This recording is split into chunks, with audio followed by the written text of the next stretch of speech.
Hello everyone, I am back with my new video. और ये topic है metallurgy. मैंने जो केमिस्ट्री में एलिंगम डायग्राम आप लोगों को करवाया था उसी चैप्टर का ये स्टार्टिंग पोर्शन है। बट मुझे लगा था कि एलिंगम डायग्राम थोड़ा टफ़ है, तो मैंने सोचा पहले उसको थोड़ा डिस्क्राइब करती हूँ। और अभी ये बहुत इजी है, इसमें बस थोड़े मोरे रटने रहेंगे और थोड़ा समझना रहेगा कुछ कुछ टर्म्स को। तो लेट्स बिगिन। देखो, मेटलर्जी जो है ना, ये एक तरह का प्रोसेस होता है। जैसे हम लोग ओर्स होता है ना, मैं हर एक टर्म को आप लोग को सिंप्लीफाई करके बताऊंगी। और मैं आज बहुत छोटा सा टॉपिक आज कवर करने वाली हूँ। तो देखो, मेटलर्जी, देखो ये मैं इसलिए ना पूरा ये लिख के रखी हूँ ताकि मैं ज़्यादा टाइम ना लूँ। आप लोग को इसकी एक फ़ोटोज़ में मैं भेज दूँगी। जो भी मैं पढ़ा रही हूँ उसको आप अच्छे से देखना, इसको याद करना। और ये एकदम एनसीईआरटी की लाइन से, आप लोग को कोई दिक्कत नहीं होगी, क्योंकि अगर थोड़ा सा कॉन्सेप्ट बना रहेगा तो वो एनसीईआरटी की बुक आराम से आप लोग पढ़ लोगे। So let's begin. Metallurgy, process of extraction of metal from their corresponding ores. Ores जो होते हैं उससे अगर हम लोग को मेटल एक्सट्रैक्ट करना है, एक्सट्रैक्ट का मतलब होता है निकालना, ओर्स से मेटल को निकालना, उसी प्रोसेस को हम लोग मेटलर्जी कहते हैं। ठीक है, क्योंकि हम लोग को मेटल एक्सट्रैक्ट तो करना ही है, और वो मेटल्स किस में होते हैं? ओर्स में होते हैं। अब देखो, ओर्स है क्या? तो ये एक तरीका खनिज पदार्थ होता है जो अर्थ क्रस्ट में पाया जाता है, जिसको हम लोग मिनरल्स कहते हैं। ये अर्थ क्रस्ट में पाए जाते हैं। और इसमें मतलब ये ओर्स जो होते हैं ना, ये एक टाइप का मिनरल है। और उस ओर्स में जो भी एक पर्टिकुलर मेटल का हाई परसेंटेज में वो प्रेजेंट होता है, ओर्स। तो दो टर्म समझे। मेटलर्जी एक ऐसा प्रोसेस है जिसमें से हम लोग क्या करते हैं, अर्थ क्रस्ट में जो ओर्स होते हैं ना उसको निकालते हैं।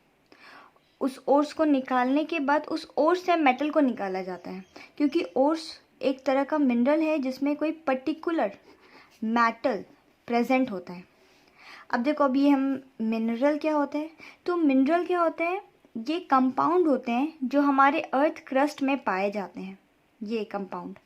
और उसमें उस मिनरल का मतलब है एक ऐसा कंपाउंड जो अर्थ क्रस्ट में पाया जाता है, और उसमें मेटल होगा ही होगा, समझे? होना ही है मिनरल में। अब देखो, इसमें मैंने कुछ छोटे छोटे पॉइंट बताए हैं, जैसे कार्बन।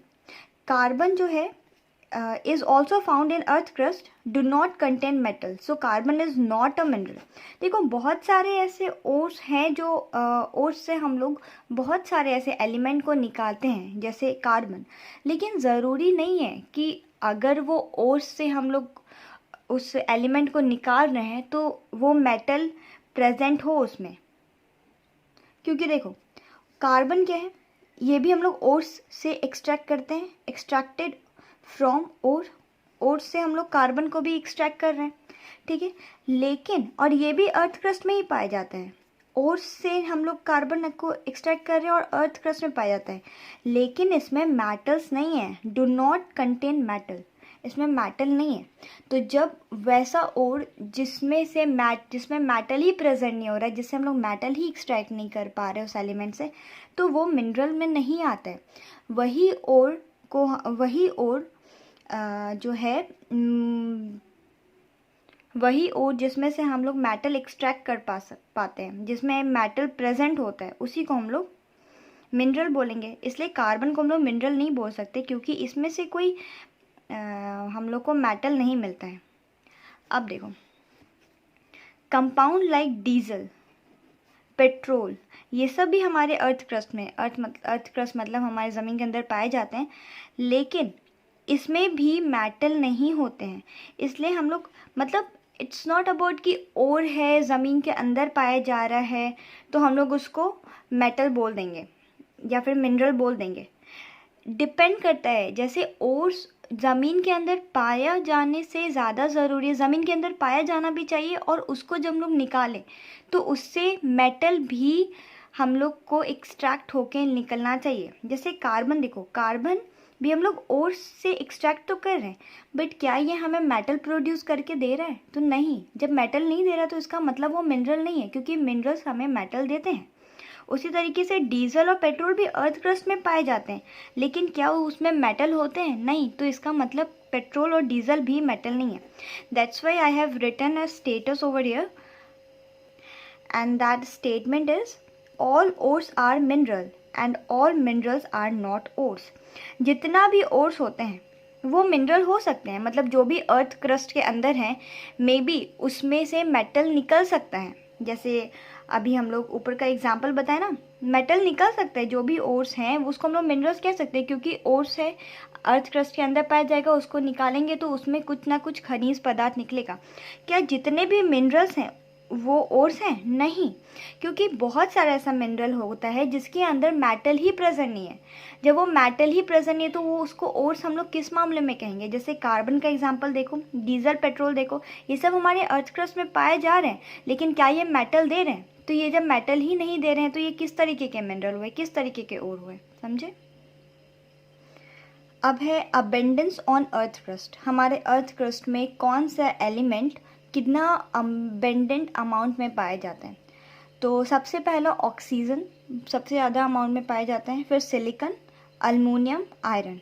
ये हम लोग अर्थ क्रस्ट के बारे में बता रहे हैं, एटमॉस्फेयर में जो कितना प्रेजेंट है उसका नहीं बता रहे। अर्थ क्रस्ट में सबसे ज़्यादा ऑक्सीजन, फिर सिलिकॉन, फिर अल्मोनियम, फिर आयरन। इस सबको याद करना ही पड़ेगा कि कौन कितना हाई अमाउंट में पाए जाते हैं, सबसे ज़्यादा अर्थ क्रस्ट में कौन है, सबसे ज़्यादा एटमॉस्फेयर में कौन है, ये सब तो याद ही करना पड़ेगा एलिमेंट वाइज। तो इसमें देखिए, अब देखो इनसॉल्युबल कंपाउंड होते हैं ना वो अर्थ क्रस्ट में पाए जाते हैं। Of course insoluble compound earth crust में पाए जाएंगे, क्योंकि जो इनसॉल्युबल है, इनसॉल्युबल का मतलब क्या है? डिज़ोल्व नहीं हो सकता। तो जो चीज़ डिज़ोल्व नहीं होगा वो क्या होगा? वो एक जगह होके जमा हो जाएगा। जो जमा होगा उसी को ना हम लोग निकाल के उसमें से मेटल्स को एक्सट्रैक्ट कर सकते हैं। अब जो चीज़ घुल गया, जो जमा हो गया, जो घुल गया, आराम से डिज़ोल्व हो गया, तो उसमें से हम लोग कैसे एक्सट्रैक्ट करेंगे? अब जैसे चीनी और पानी लोगे, उसमें क्या होता है? चीनी में आराम से पानी घुल जाता है, तो क्या हम लोग एक्सट्रैक्ट कर सकते हैं उसको? मतलब इवापोर जो भी उसका अलग प्रोसेस होता है उसके थ्रू हम लोग कर सकते हैं। लेकिन क्या हम लोग तुरंत चाहेंगे शुगर को पानी में डाल दिए तो क्या हम लोग उसमें से एट अ टाइम क्या शुगर को हम लोग निकाल सकते हैं? नहीं।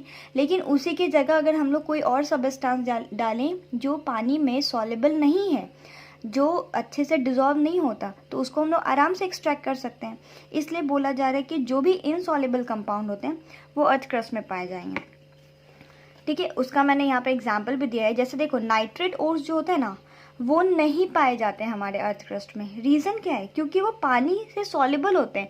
क्योंकि ऑफकोर्स अर्थ है, बारिश होगी, वो डिज़ोल्व हो जाएगा। जो जो जो चीज़ डिज़ोल्व हो गया है, जो चीज़ घुल गया है, डिज़ोल्व हो गया है, सॉल्युबल है, वो कहाँ से कहीं पर जाके जमा होगा?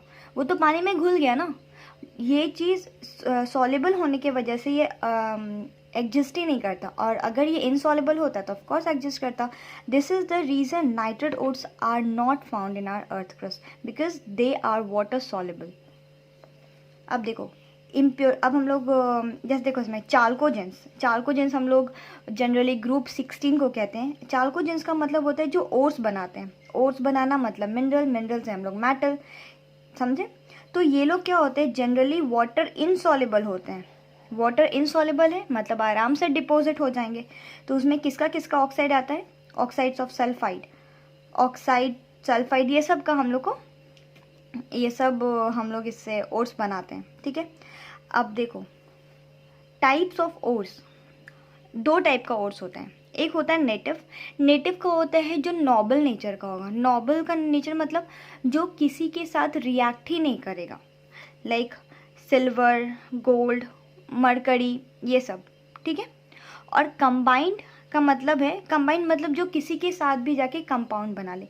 दीज आर नोबल गैस, और इसका जो outer most layer, outer most जो होता है ना वो एकदम फुलफिल्ड होता है। That's why they don't react with other elements, तो इसलिए इसको हम लोग नोबल कहते हैं, नेटिव।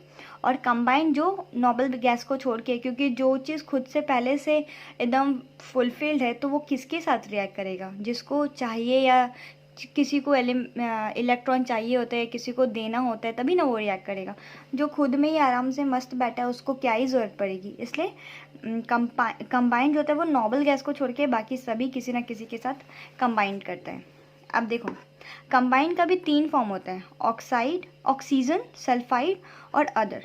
ऑक्सीजन में भी 3 होता है, ऑक्साइड, हाइड्रो ऑक्साइड और ऑक्सी सॉल्ट। ऑक्सी सॉल्ट का मतलब ऐसा जिसमें जो सॉल्ट हो, सॉल्ट मतलब एसिड प्लस बेस के साथ मिलता है तो सॉल्ट और वाटर बनाता है, तो वो सॉल्ट हो और उसमें ऑक्सीजन प्रेजेंट होना चाहिए। जैसे देखो CaCO3, इसमें ऑक्सीजन प्रेजेंट है तो ये एक सॉल्ट भी है और इसमें ऑक्सीजन भी प्रेजेंट है। ZnCO3 ये एक सॉल्ट भी है और इसमें ऑक्सीजन प्रेजेंट भी है, इसलिए इसको ऑक्सी सॉल्ट बोलेंगे। अब हाइड्रो ऑक्साइड में देखो इसमें H2O है, मतलब OH प्रेजेंट है ना, तो हाइड्रो ऑक्साइड प्रेजेंट, इसलिए हम लोग बॉक्साइड इसको बोलते हैं।